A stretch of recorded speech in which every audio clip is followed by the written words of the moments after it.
You're listening to Paul Anderson. This is the Sideshow Podcast.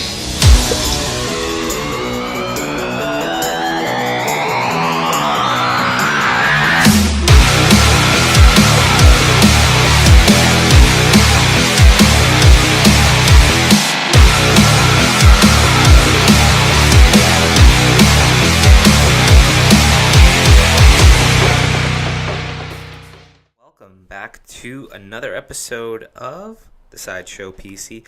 I am your host, Paul Anderson, and this week's episode I am very excited about. I got a little bit of a background story to tell you about, but first, like normal, this week's episode is brought to you in part by Lyft. Want to earn up to $500? Easy. All you have to do is to become a first-time driver for Lyft.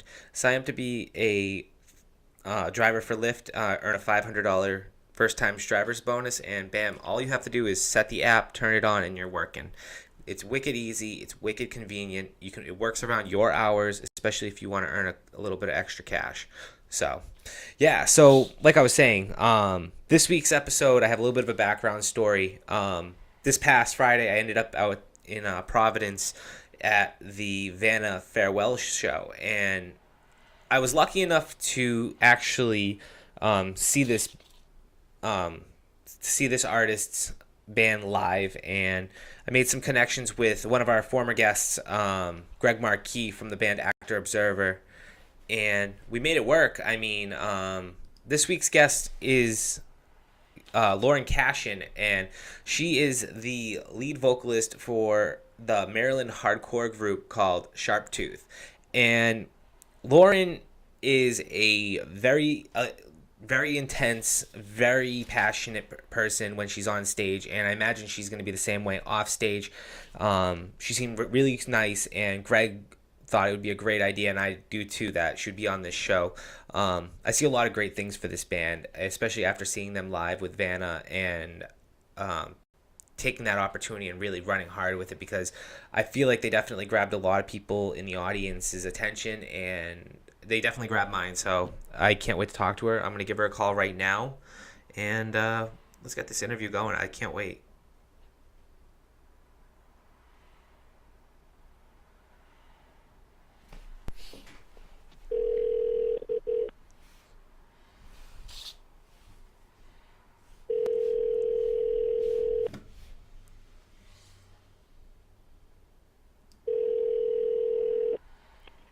Hello. Hey, Lauren, how you doing? I'm good. How are you? I'm fantastic, thank you.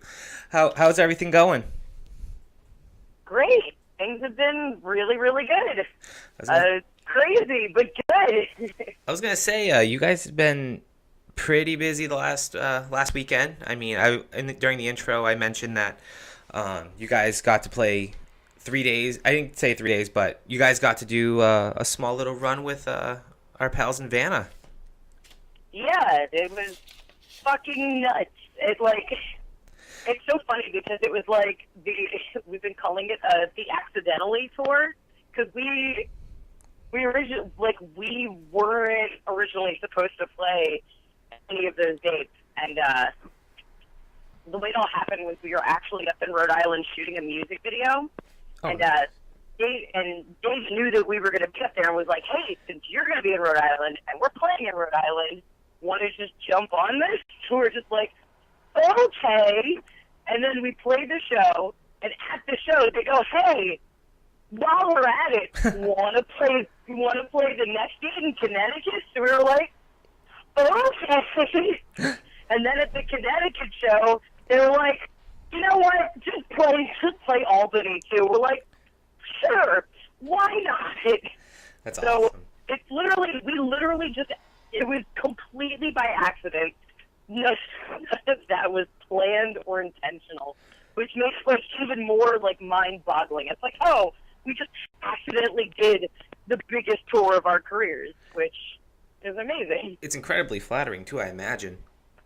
Oh yeah, well it's awesome because Vanna is a band that I've wanted to play with for years. I've been friends with that band for a long time.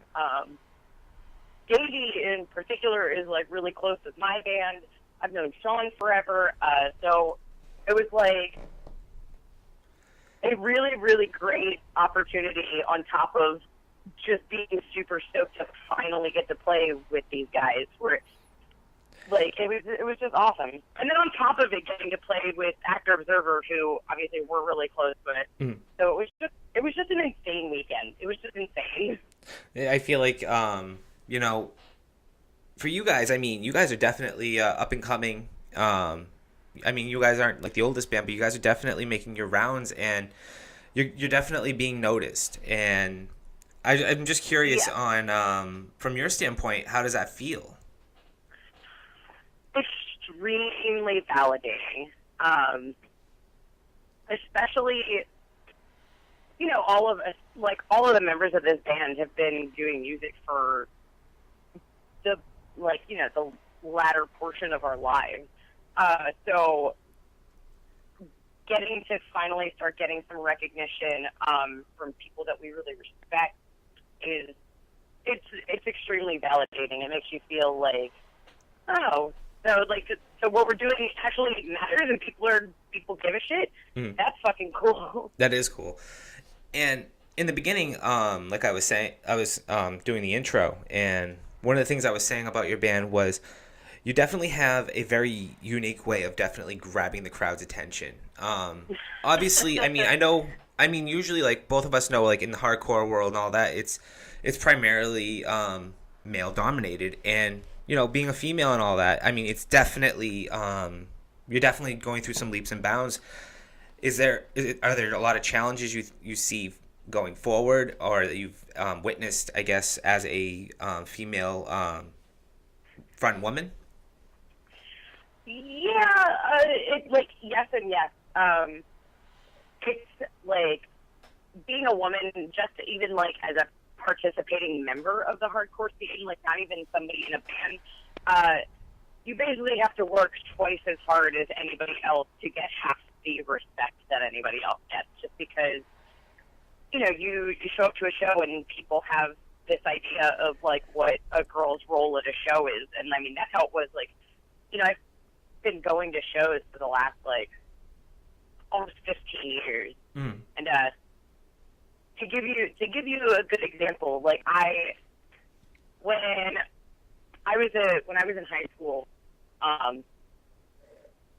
there were a bunch of bands that like I was like friendly with, like in the local scene, and one of them I really, really loved, and they were looking for a vocalist. Now, I'm classically trained as an opera singer, so I have a ton of experience in singing, and I had been teaching myself to scream at that point. So, and I didn't really even know a lot of people in my area who were doing like that kind of stuff to begin with. And so I approached this band, who were my friends, by the way, and was like, hey, I know that you guys are auditioning like vocalists.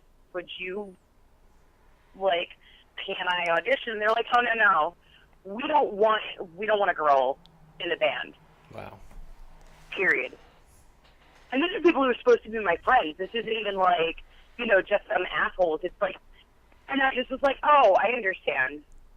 Because that's how it was. Yeah. You know, you just were like, yeah, of course, I get it. You don't want a girl in the band. That like, I mean, it hurt and it sucked and I was angry because I'm like, you're not even going to give me a chance just because of my gender. That's fucked. But it was just so, that didn't surprise me. I was like, yeah, sure, of course they don't want a girl in the band.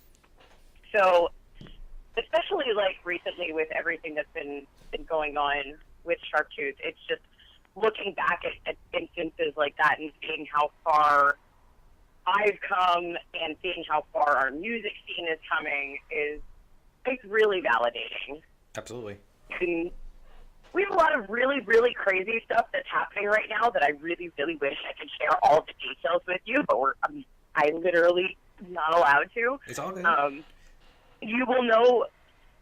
We'll be making some announcements in hopefully the next month, but everything that's been going on right now, just looking back at that and being like, where are those guys in that band? They're not doing shit in music. They're not doing a single fucking thing with their music careers, and I'm actually making a career out of it.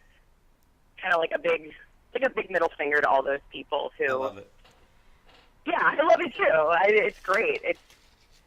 It's great. Like, I don't know. It's like a nice cherry on top of Sunday, I guess. Can do this, like, seriously. Yeah, I mean, that I even have to justify. But. So now, I mean, let's back it up a little bit. You grew up in Baltimore, Maryland, or were you outside of Maryland? Baltimore, Maryland. I was born in Camden, New Jersey, and raised in Baltimore, Maryland. How was that? How was that? I guess as a being in Maryland, I know the Maryland hardcore scene is pretty active. I mean, you have bands like Trapped Under Ice that out there, but other than that, that's as far as I know in that scene. Is there much more? Is there a lot more going on in that scene? No, no. I mean, when I was growing up, like the bands that we gave a shit about in high school that we were seeing, All Time Low was that was All Time Low. We were all the same age, like in high school. So we were going, the local shows that you were going to were All Time Low shows. Oh, no shit. Stuff like that. Yeah, so that was really cool, and getting to watch those guys make it big and get up out of like the local scene was really awesome. But as far as like, I mean, Trapped Under Ice is a thing. They don't do a ton around here right now. As far as like local bands that are making moves, I immediately think of, I know that people are super hype on Queensway. My friends in Iron Price are doing a lot of things. Nice. My homies in Deep Rest are about to drop an album. So, yeah, it's spotty here, but the bands that are the bands that are playing shows and doing work are working extremely hard. And there's a lot of, in particular, the people who are really hustling around here are like the local promoters. Really? Oh yeah, like Baltimore promoters fucking work. There's not a lot of them, but they all are busting their asses and they work super hard. People like Chris Schwartz, shameless promotion of Feed the Scene fucking hustles. Those are my girls. And Austin Torch has been doing a lot of stuff in the local community, mixing activism with promoting. So yeah, there's a lot of really, really busy people around here. So I don't know. It's a small scene. It's a good scene though. I think that the people give a shit about each other, and you can't always say that about everywhere else. True. I mean, I feel like Boston's the same way. I mean, I've heard some horror stories about other scenes where it's like, your friends are over there, we're over here, and that's that. But I feel like I think we have that in common. Really true. Oh, there's some cities where people will gas you up on the internet and act like they fucking love you, and then you come through and nobody fucking shows up. It's all talk, no walk, and I hate that shit. I love that here people are accountable, they're real, and people follow through with what they say. So, I mean, I guess that's because it's my city. I guess in any other city, nobody fucking knows me or gives a shit or owes me anything. So I think that soon enough, though, you guys will definitely be getting noticed, and that's one thing I love. And the one thing I took away actually about your performance in Providence was that you definitely touched upon a lot of heavy topics, which I feel like takes honestly a lot of guts, and it takes a lot honestly to probably go out there night after night and honestly talk about some of the heavy stuff that not a lot of people really can talk about. So I mean, in one way, I think it's positive. And that definitely took I took away that it was you're out there doing one thing that you love, and at the same time you're spreading a message that a lot of especially where in the gay culture and everything like that, you're definitely spreading a lot of positivity and equal rights, and I respect that. I love that so much. Night after night for you now, I mean, it's very important for you to spread a message. Oh, absolutely. That's like the crux of why I do this. It's really easy to. I guess people think I'm hard or whatever because I'm not hardcore man. I'm not at all. I'm really sensitive, and it's easy to let shitty comments or ignorant people like get you down or make you doubt what you're doing, make you wonder if like the emotional abuse that some of these people are going to put you through is worth it. But as soon as I play a show and I talk to some of the people who either got something from my set, or in particular, so I know that you mentioned I talk about a lot of heavy topics. We talk about race at every single show, which is about as heavy as you can go. It's an issue that's really important for me to address. And at every single show, there's somebody who comes up to me and tells me a personal story of sexual violence. And that, more than anything, is my reason to continue to perform. If I'm able to give the survivors of sexual violence anywhere anything at all, then I'm doing the right thing. So it's like, it almost like doesn't matter how much it sucks for me at any point. It doesn't matter how hard it is for me to get on stage and talk about some of that stuff, because there's somebody out there who might need to hear it. That's a conversation that somebody might need to have. And if something I say can help them get somewhere with their healing process, or even just start to open up about their trauma or start to forgive themselves, then that is literally all that matters. So, yeah, there's a lot of times that, especially being a woman in the spotlight, because people fucking hate women, and you don't realize that until you are in the spotlight, how much people hate women. Because I actually didn't think that people were particularly sexist or that people hated women for a very long time until I put myself in the spotlight. You find out very quickly that a lot of the world hates women. And it's that kind of, and like, I'm sensitive to that kind of stuff. So, yeah, having to hear shitty comments on whatever is hard. But if something I say helps somebody, then it's like, yeah, I'll deal with it. You know, it stops being about me. Absolutely. No, that's well put. I love it. I think that's why I like your band so much. And I think that, you know, especially speaking to like a younger, sooner or later you'll be speaking to a younger audience of some kind. And I mean, getting the conversation, I think, going is probably the most important thing. And if your band can help, that's a fantastic thing to do. And I think that's a reward in itself too. Thank you. I appreciate that. So prior to Sharptooth, were you ever in any other bands? Or, I mean, like you said, you were training to be an opera singer, which is very different from being in a hardcore band. So, I mean, what was your, I guess, that's crazy. I mean, like, I guess the question is like, where did it all start? I always sang, like, when I was a kid. I started getting, like, more into it in, like, middle school when I did, like, chorus, and I started doing, like, the musicals at, like, my middle school. Always loved musical theater, always loved Broadway. Loved performing, being on a stage.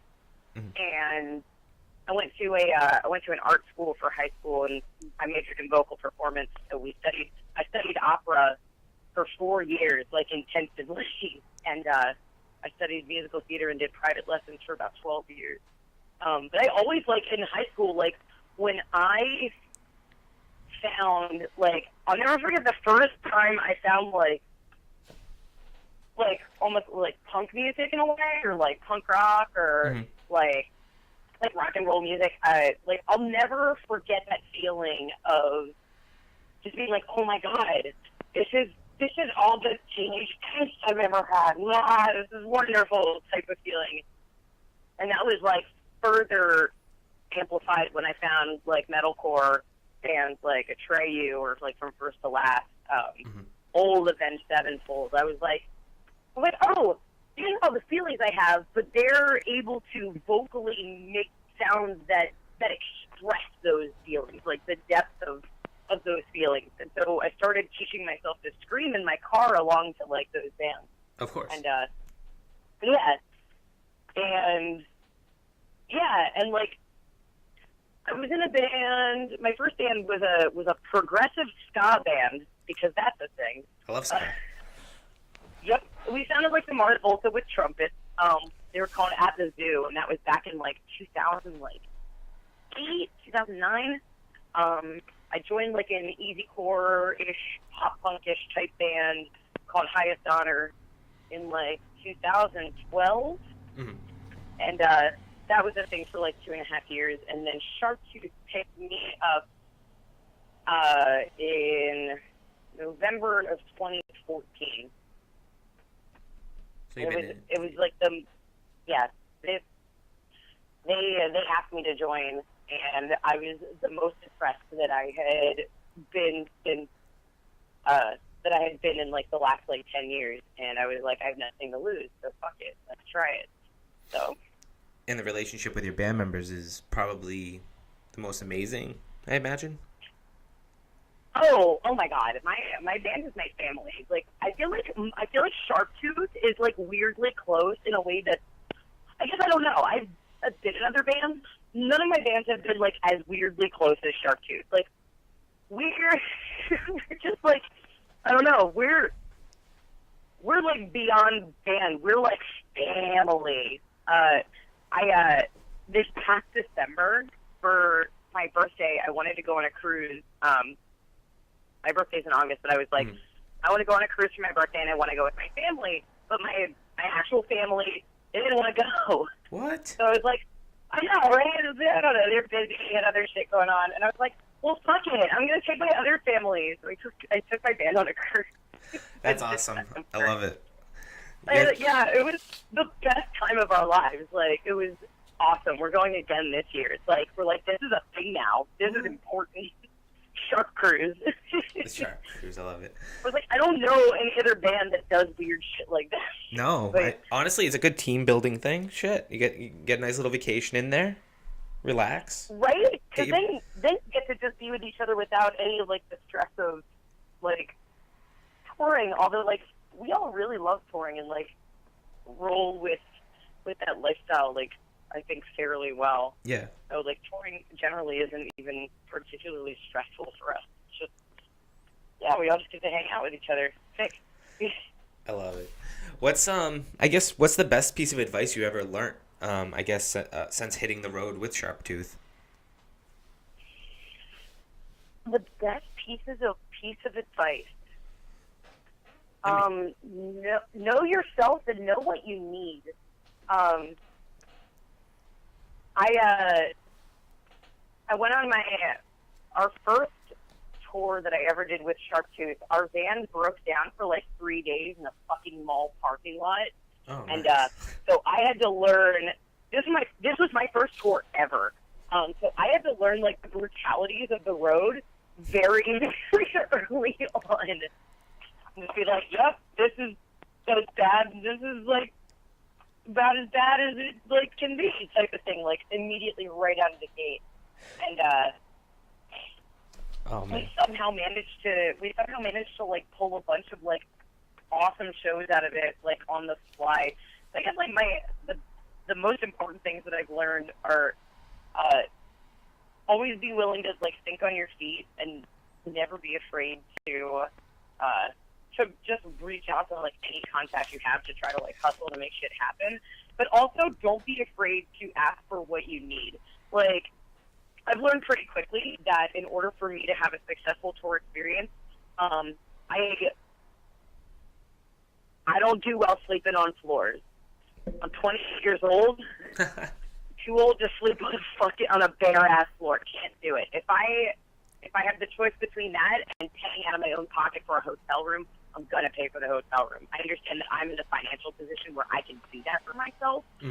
But yeah, there were some times where like on one of our last tours, we were gonna stay somewhere, and I was like, no, we need to be staying in a hotel room. That's what I need for my like physical well-being and my ability to recover, and for like to just be in a good mood so that I'm a pleasant person to be around.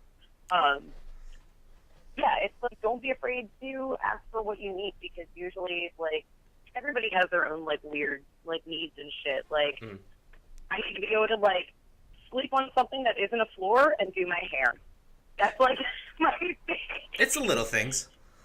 If my hair ain't done, I ain't fucking happy. If my hair's done, I'm happy. So, as long as I got somewhere to plug my flat iron in, I'm good. Fuck it. Now, I mean, when you guys are on the road and stuff like that, I mean, there must be some scary situations that you might have found yourself in? Or not yet? What?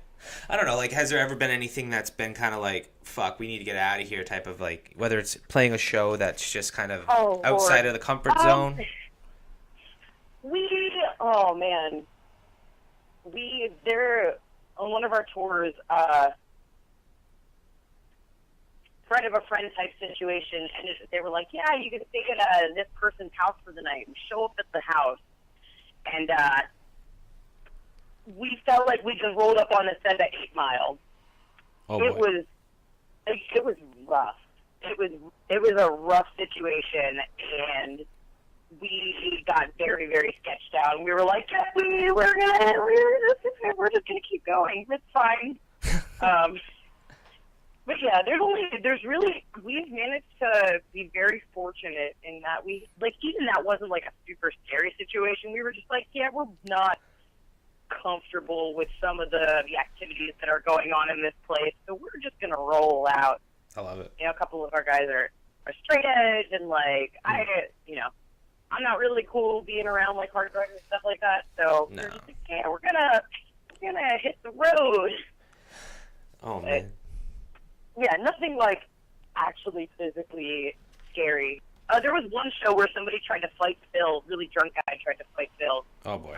But that was, yeah. And I got up on a chair because I'm 5 feet tall. I'm very small. Mm-hmm.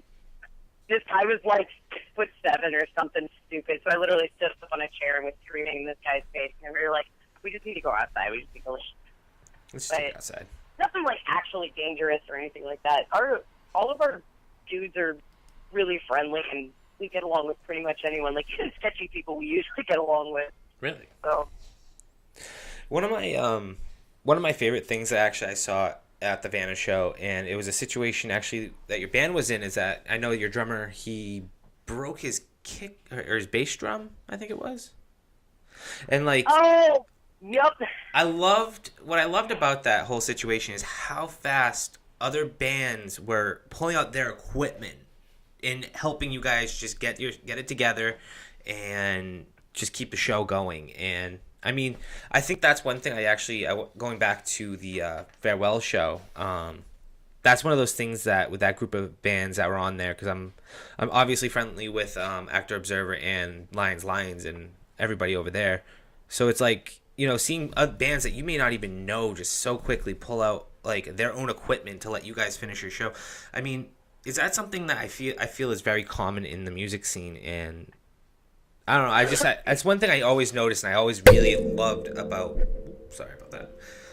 It's one of those things that I loved about the music scene. Can you tell me a little bit more about that? I mean, it's just one of those things that I just couldn't get over. It's like, wow, they really pulled it together just to help with this band that wasn't even originally on the bill. Yeah, it's like, who the fuck are we? And like the fact that people hustled to make sure that we were able to do what we got on stage to do. It's just, that's always it's always really humbling. Like, one of those bands, like, obviously, like, Actor Observer, we're very close with them. Mm-hmm.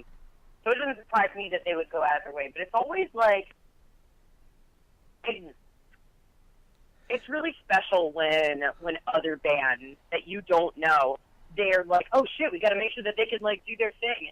Like, just the fact that they would give a shit. Like, nothing obligated them to help us at all. Mm-hmm. And so I appreciate a lot there is definitely, like, a sense of camaraderie and, like, fellowship that comes with being a musician. And when you see another musician is, like, in need of help, like, during their set in particular, or, like, something's gone wrong, like, there's this, like, internal, like, feeling to have to help them. Like, I've been at shows where, like, I've seen, like, mic cables get, like, pulled out, and, like, I've had to, like, run up and, like, reattach them and stuff. It's like, you just do it because it's just the right thing to do. Absolutely.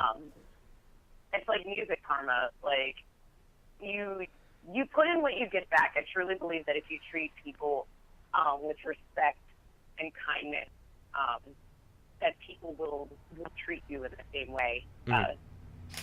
I don't even feel like that on like some kind of like religious or existential level. Like I just feel like that's just life. When you are good to people, they'll be good to you. That's just how that works. Fun fact about when the thing happened with the kick drum at the show, I had no idea that happened during our set until the guys told me afterwards. Are you kidding me? I had no idea. I black out and go feral during our set, and I'm not always cognizant of everything else that's going on. I get into a very, very intense place when I'm performing, and so I'm not always super aware of the things that are happening around me. That's impressive. And then you finish and you come back, and it takes a couple minutes for you to get back into okay, I'm here.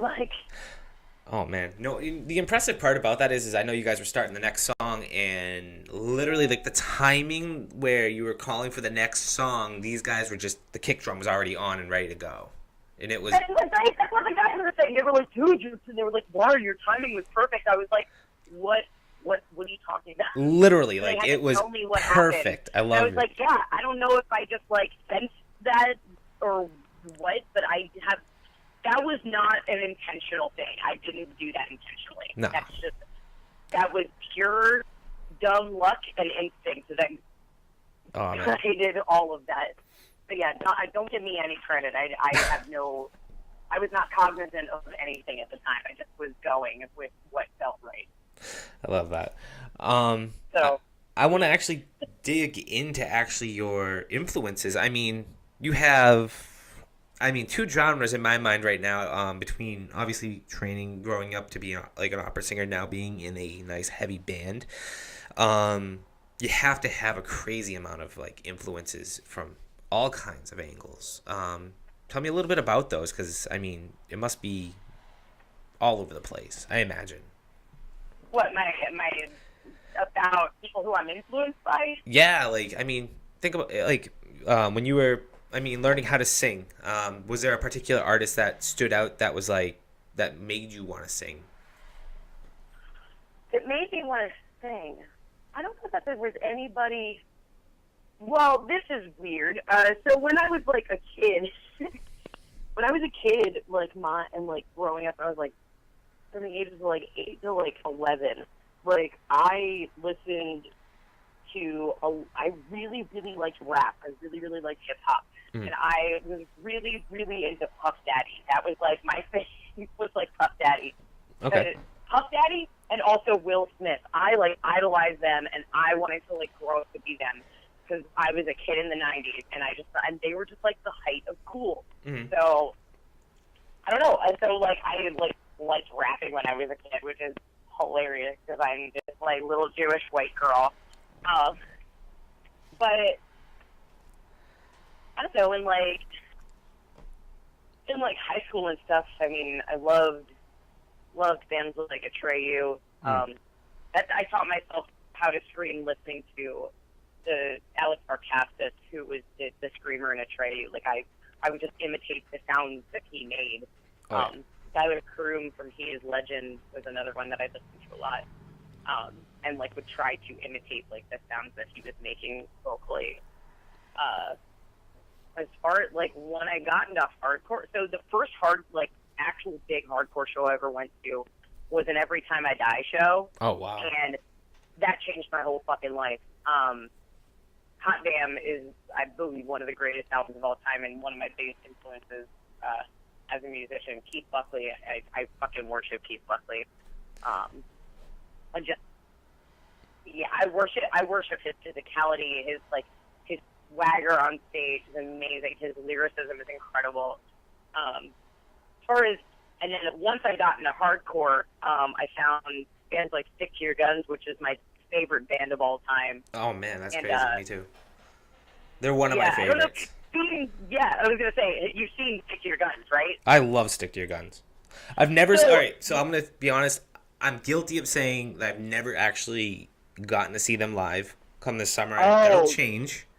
This summer at Warped Tour, I will be seeing them. They're like checked off. Like, I mean, when I picked up their last record, I loved it, and then I feel like I had to go and backtrack, like what the fuck I was missing. Because I feel like I learned about them, I heard of them, and I was like, man, I got to get into this more. And then thankfully Spotify had everything, and I went download crazy, and it's just history. I love them. I just love how Jesse literally just he has so many things to say, and it's very very relevant. I think a lot of things that extremely relevant. A Stick to Your Guns never fails to be right on the pulse of everything that's happening in our society, in our culture. I love his approach to talking about and exploring spirituality, and like Jesse Barnett is without a doubt I think my biggest influence as an artist, because I remember the first time that I saw them, Jesse did a thing that I hadn't seen people do in a really long time. Like, I've been to went to art school, so you go to a bunch of like punk shows, and like between songs, all like the punk bands would talk about what their songs meant, and I hadn't heard people do that really until I saw Stick to Your Guns live for the first time. I saw them live with Terror and Trapped Under Ice about like 6 or 7 years ago. Mm-hmm. Like 7 years ago, something like that. And he would talk about what the songs were about, and that I liked the band. When I saw that blew me away. He had me in tears. I've seen Stick to Your Guns probably about 30 times since then. Yeah, I will like follow them to like if they're playing like within a 300-mile radius, I'll go to every show. Lucky. That is awesome. Yeah, I've been very fortunate in that I've had the ability to travel that much to like see them. But I cry at every single Stick to Your Guns show.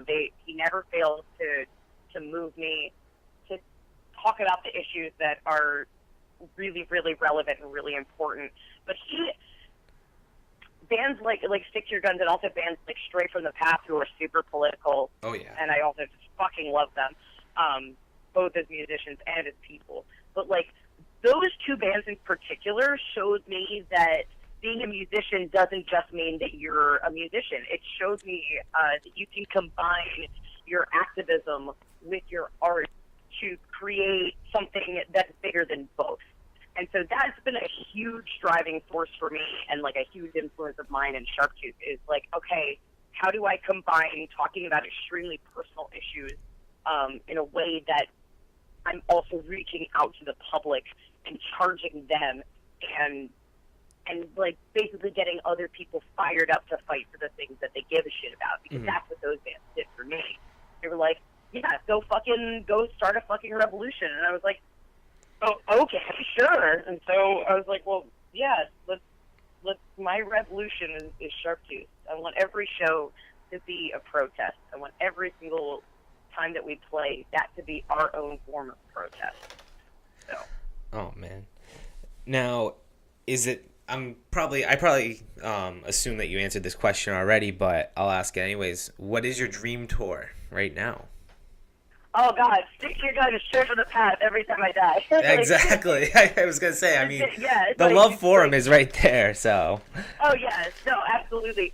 If I got to tour with literally any of those bands, I'd be like, what complete? Like, you can just throw me out of a bus because I'm gonna die happy. That's awesome. I hope you guys do. Honestly, I could see that happening one day for sure. Fingers crossed. Fingers crossed. Yep. I'd love to tour with them. I'd love to tour with a band like Terror. Really? Because I just have so much respect for Scott Vogel as a musician, and especially like just for what he's done for hardcore and like his tenacity. Like the dude's like fucking 40 and tears up the stage more than most 20-year-old artists do. That's so fucking cool to me. I would love to get to like pick his brain and just get to watch him. Yeah, I'd love to tour with bands like Terror. I would love to get to like I would love to tour with Knocked Loose. Their live shows are fucking batshit crazy. I would love for any amount of that insanity to happen at a Sharptooth show. Yeah, fucking love.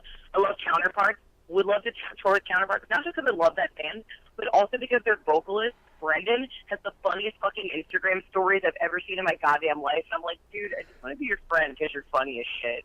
I hear that a lot about him too. I follow him and I see it too. So he's so fucking funny. I like every time it is like I see that he has an Instagram story. I'm like, yes, that's like fuck TV. Just gonna watch the fucking vocalist of Counterparts be a weirdo. Oh man.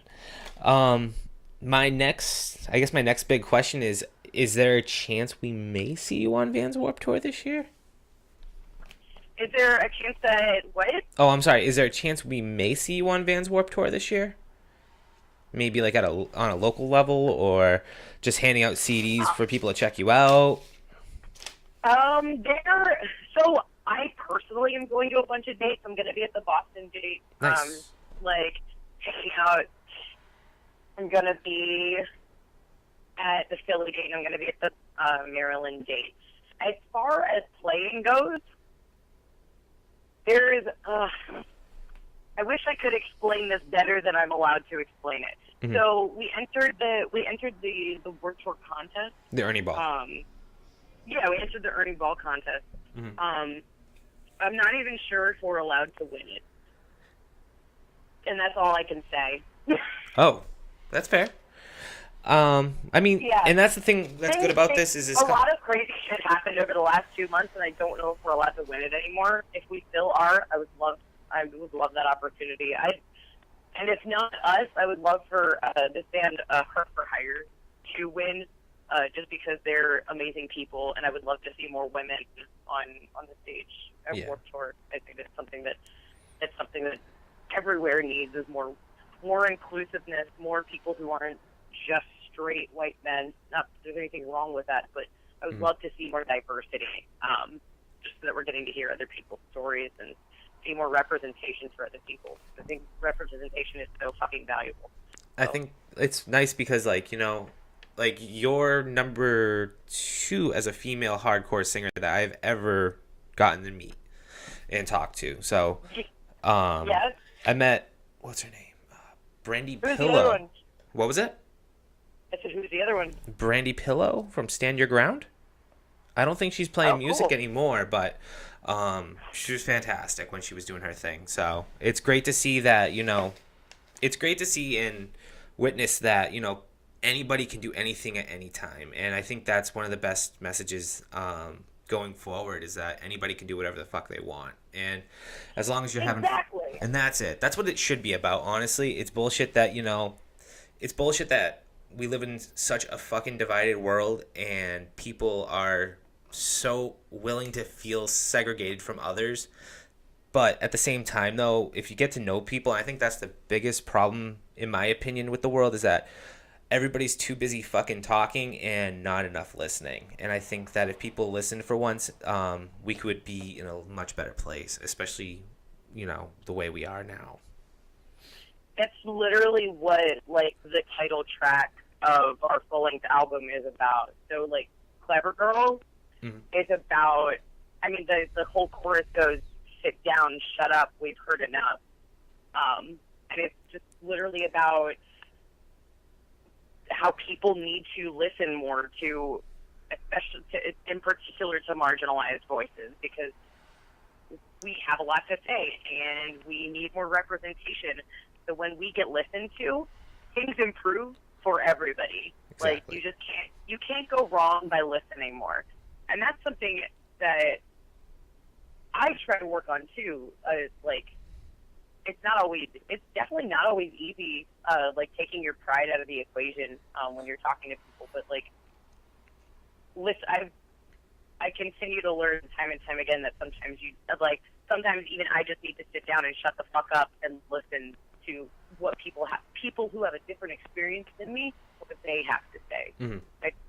It's so important. Like, I'm certainly, like, the shit I say is not the fucking gospel. It's just one like like little queer white girl experience. Like there's the more people that we hear from and the more experiences that we get, like the more people are going to be able to, you know, live the lives that they want and be treated in the way that they deserve to be treated. It's Absolutely. like, yeah. I love it. Being open to listening is so fucking huge. And yeah. So I do have one more game, and then usually this is it. I mean, the last game I usually love to play with guests is you're on a deserted island, and you have one record with you. What's that record? It's Diamond by Stick to Your Guns. Boom. Hands down. I love when guests can answer so quick. Now my question is why? That album changed me as, oh my god, that album changed me forever. It changed me as an artist. It changed me as a musician. It changed me as a writer. It influenced my views on spirituality, on like the human condition. It literally changed me as a person, and it's one of the, if not the most influential album that I've ever listened to. It's at least one of them, if not the most. There's just, and it's just so fucking good. It's just so fucking good. Like the subjects that like Jesse touches on, yeah, it's like talking about like the nature of human existence and suffering and what it means to be a human being and how human beings are all tied together, and that it's like, and that we are bound through suffering, and that the whole point of our existence is to take responsibility for each other and nurture each other and take responsibility for the suffering of every being on this planet to make the world a better place. That, on top of all the political stuff that they get into in the album, it's just amazing. Like that album showed me what an artist can really like do with their music. It was just such a hugely influential album to me. So it's definitely Diamond. Diamond. Yeah. Perfect. I just also think that Jesse is like, I'm not to blow his horn like too much, but I just think he's also one of the most, if not the most, diversely talented vocalist in the genre. Like his screaming is unbelievable and supremely powerful. But if you also listen to his side project Trade Winds, Yo sings better than like fucking anybody. I could literally I could listen to Jesse Barnett sing for the rest of my fucking life and I would be thrilled. He just has this amazing voice and such a breadth and depth of ability. Like he can do like super powerful like cleans with lots of aggression and lots of heat, and then he can bring it back and make it super soulful and really he's so fucking good. He's just so fucking good. People need to go check him out. In other words, if they've never heard of him. What? Oh, I said people definitely need to go and get their asses go pick up a Stick to Your Guns record if they want to understand how great it is. Oh yes, Stick to Your Guns and Trade Winds. I feel like Trade Wind is, I think, one of the most underrated bands out there. They're not a hardcore band, obviously. They're like post rock, but yeah, they're just musically absolutely gorgeous. That was like my album of the year last year. Was You Make Everything Disappear by Trade Wind. It's such a gorgeous album. All right.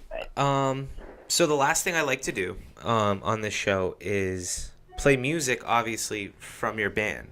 I would pick a song. I'd love to play something for the people. The problem with that right now is that our album, our full-length album that we released in February, is not currently on any streaming platforms at the moment. Oh no! So I know. You might be able to play Can I Get a Hell No? That might still be up somewhere. I know that we have the music video still up for that. If that's up, go for it. But yeah, for a very short period of time, the album is down. It will be back very soon, better than ever. I promise you, it's for an extremely good reason, and I wish I could just tell you what it was, but I can't. It's all good. It's all good. What was the song again, though? I'll write it down. Can I get a hell no?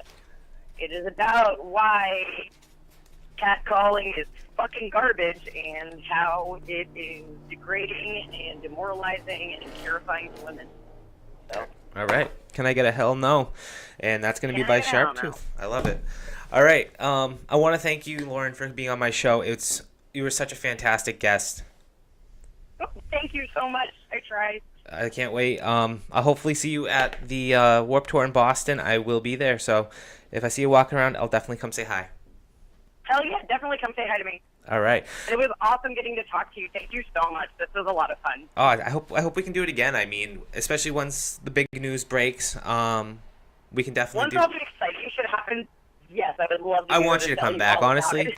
I love that's the thing I love about this show is that, like, I see a lot of podcasters, they just have like a one and done type of situation.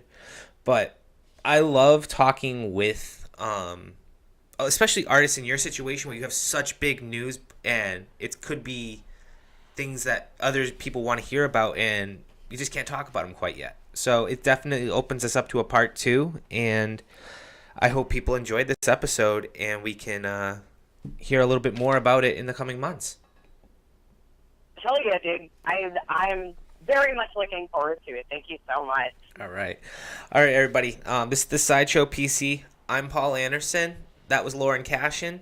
And guess what? The show's over. This is Can I Get a Hell No by Sharptooth. Go check them out. And thanks for watching and listening.